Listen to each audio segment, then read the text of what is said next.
Gareth, such a sensitive issue that we are talking about, and I'll tell you why. I mean, this is Addington Hospital. The hospital you're referring to is just behind me. It's one of the biggest and busiest hospitals in Durban, and if you had to come here in the morning, you'd know exactly what I'm talking about. And this organization, March and March, has taken it upon themselves to ensure that those that are being treated at this hospital are either documented foreign nationals or South Africans, preferably, because they believe that that's who should benefit from the health care that taxpayers are paying for.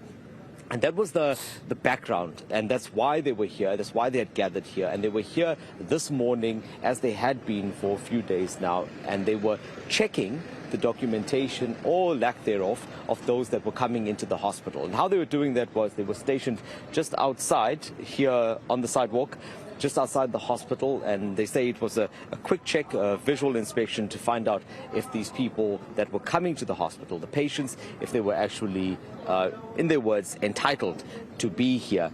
And that's where it all started. And unfortunately, there was a group that didn't take kindly to that.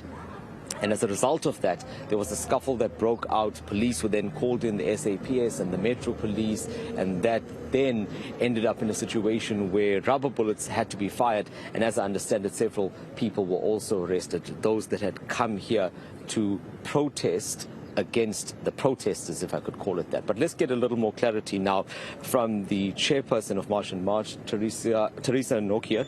Thank you so much for joining me. Look, from the visuals that we saw, and I mean it's now well documented on social media what exactly transpired here, it looked like things got very violent. What was the catalyst? How did we get to that point from what I understand to be a peaceful protest outside? Okay, so basically what happened was we came here this morning. As normal, we are enhancing Section 17, where we are checking the identification of anyone that is coming to the hospital.